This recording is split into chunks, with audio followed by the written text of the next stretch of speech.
Halo anak-anak, bagaimana kabarmu? Salam sehat, salam ceria untuk semuanya dari Pak Yoga. Pada pembelajaran pagi hari ini, kita akan belajar tentang materi tema 6, subtema 3, pembelajaran 5, kalor dan perpindahannya.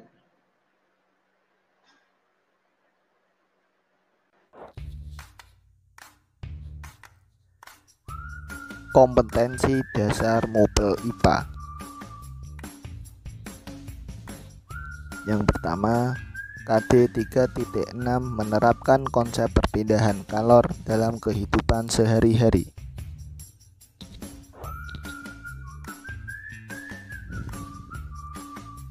Kompetensi dasar Mopel IPA pada aspek keterampilan, yaitu 4.6 melaporkan hasil pengamatan tentang perpindahan kalor.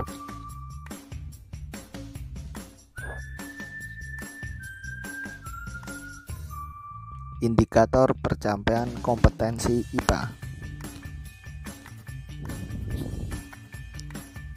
3.6.12 menguraikan contoh-contoh konsep perpindahan kalor dalam kehidupan sehari-hari.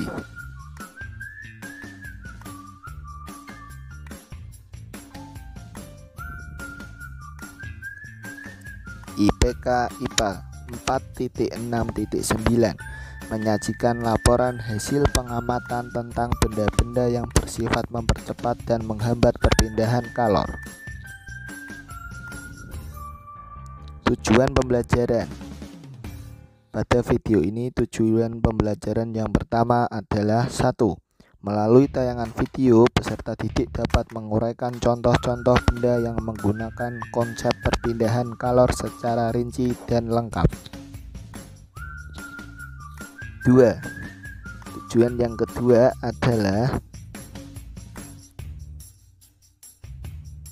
melalui tayangan video, peserta didik dapat membuat laporan hasil pengamatan tentang benda-benda yang bersifat mempercepat dan menghambat perpindahan kalor. Pak Yoga minta agar kalian perhatikan dengan baik ya. Ayo coba Pak Yoga tanya, apa yang kalian ketahui tentang kalor? Ayo kira-kira apa ya?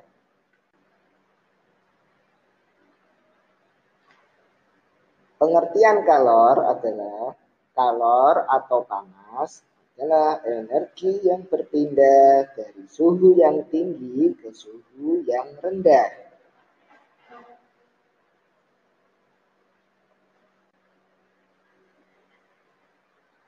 Ada banyak benda-benda di lingkungan sekitar kita.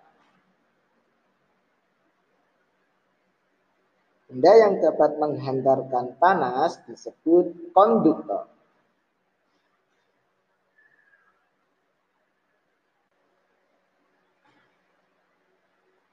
Contoh benda konduktor.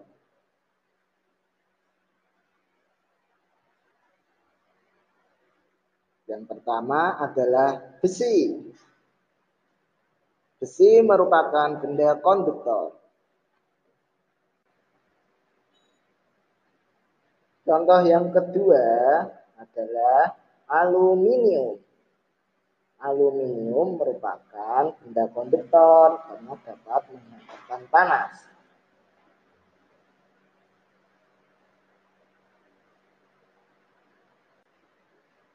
Contoh yang ketiga adalah timah.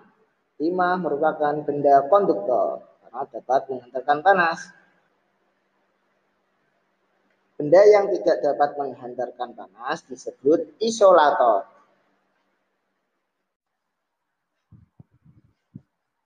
Contoh benda isolator.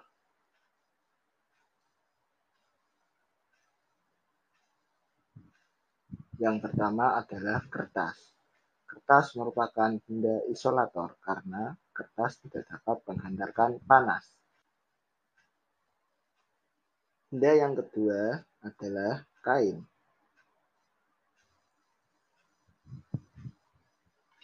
Kain disebut isolator karena tidak bisa menghantarkan panas.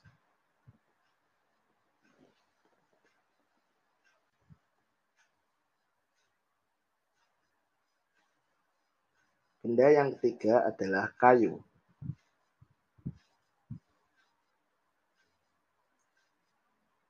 Kayu disebut isolator karena tidak bisa menghantarkan panas.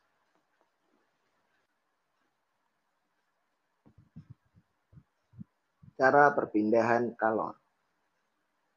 Yang pertama, secara konduksi. Yang kedua, secara konveksi. Yang ketiga, secara radiasi.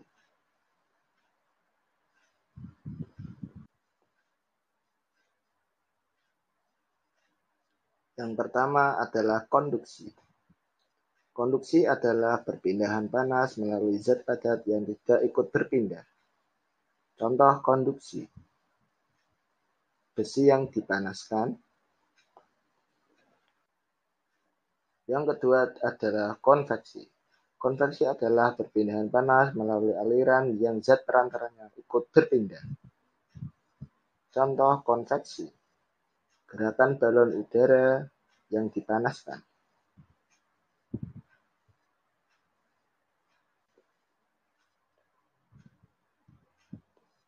Yang ketiga adalah radiasi. Radiasi adalah perpindahan panas tanpa zat perantara. Contoh radiasi. Panas matahari yang sampai ke bumi. Bacalah dan analisislah teks bacaan eksplanasi dari artikel media elektronik berikut ini. Tolong nanti Ananda simak dengan baik ya. Teks bacaan eksplanasi dari artikel yang Pak Guru bacakan.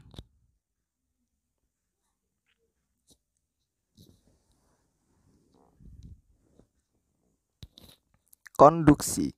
Kalor dapat Anda rasakan dalam kehidupan sehari-hari. Coba pegang leher Anda. Terasa hangat bukan? Hal ini menunjukkan ada kalor yang mengalir ke tangan Anda.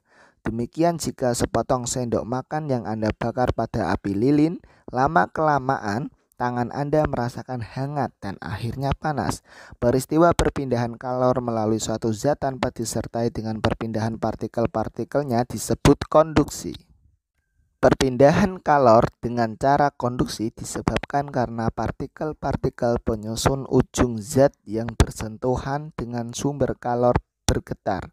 Makin besar getarannya, maka energi kinetiknya juga makin besar. Energi kinetik yang besar menyebabkan partikel tersebut menyentuh partikel di dekatnya. Demikian seterusnya, sampai akhir Anda merasakan panas. Besarnya aliran kalor secara matematis dapat dinyatakan sebagai berikut. Konduktivitas termal, daya hantar kalor, benda dibedakan menjadi dua macam, yaitu konduktor kalor dan isolator kalor. Konduktor kalor adalah benda yang mudah menghantarkan kalor. Hampir semua logam termasuk konduktor kalor seperti aluminium, timbal, besi, baja, dan tembaga. Isolator kalor adalah zat yang sulit menghantarkan kalor. Bahan-bahan bukan logam biasanya termasuk isolator kalor seperti kayu, karet, plastik, dan yang lainnya. Setelah kamu membaca teks tersebut, cobalah buatlah ide pokok dari setiap paragraf dengan melengkapi tabel ide pokok dari setiap paragraf berikut.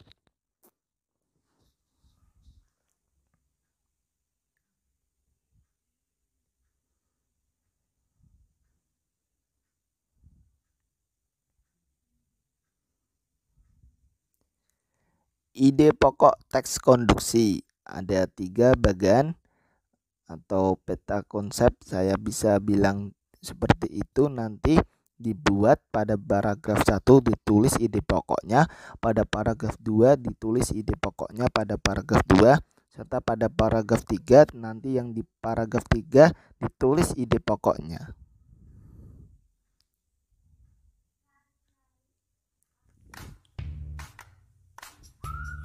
Kompetensi dasar MUPEL PPKN. KD 1.2 menghargai kewajiban, hak, dan tanggung jawab sebagai warga masyarakat dan umat beragama dalam kehidupan sehari-hari.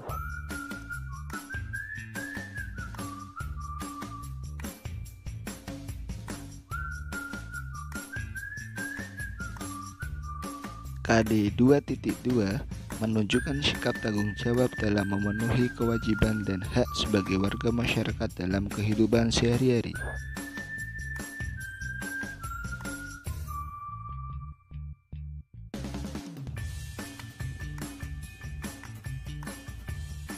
KD 3.2 memahami hak, kewajiban, dan tanggung jawab sebagai warga dalam kehidupan sehari-hari.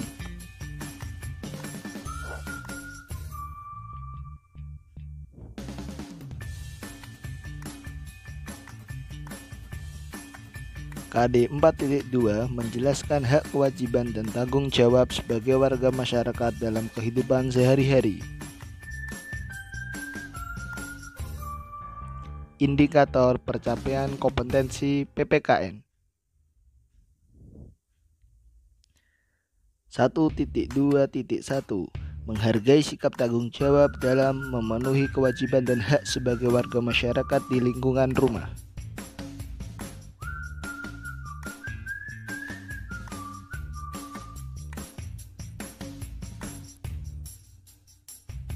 IPK 2.2.1 menunjukkan sikap tanggung jawab dalam memenuhi kewajiban dan hak sebagai warga masyarakat di lingkungan rumah.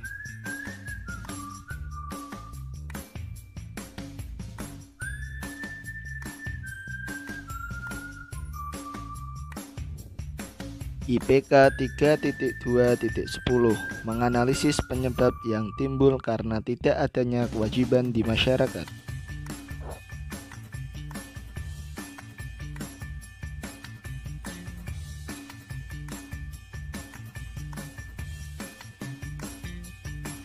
IPK 4.2.9 menyajikan hasil pengamatan penyebab cara mengatasi tidak adanya kewajiban di masyarakat. Amatilah video penyebab tidak adanya kewajiban di masyarakat, kemudian analisislah hasil pengamatan videomu.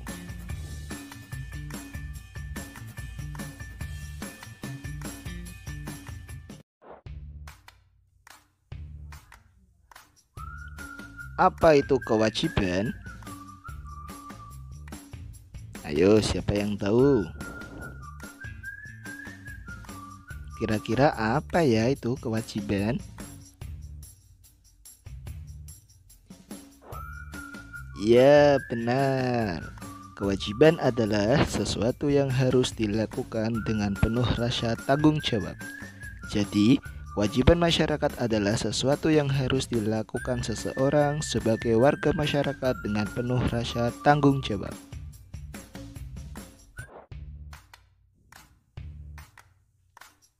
Kewajiban sebagai warga negara.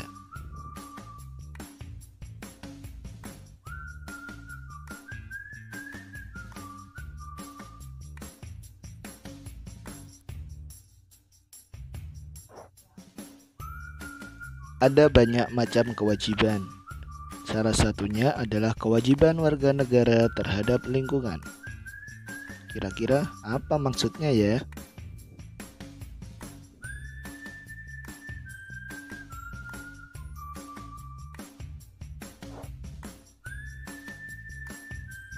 Maksudnya ialah setiap warga negara Indonesia memiliki kewajiban yang harus dilaksanakan. Salah satu kewajiban tersebut adalah menjaga lingkungan.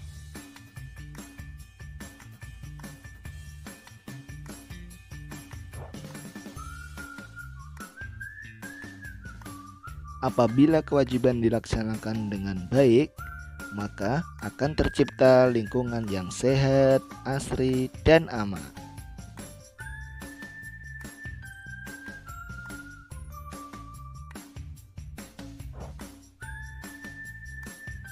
Akan tetapi, apabila kewajiban tidak dilaksanakan, maka akan membuat kita menjadi malas dan dijauhi lingkungan masyarakat dan akan dihukum sesuai dengan aturan yang berlaku.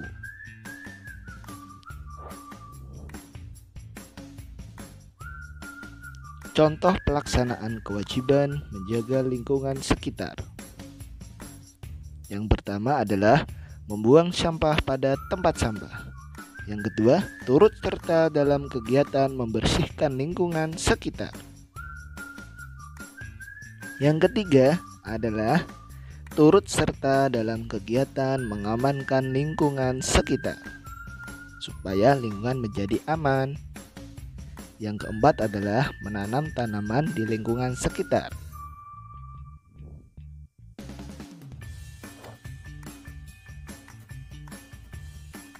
Kewajiban warga negara mengikuti pendidikan dasar.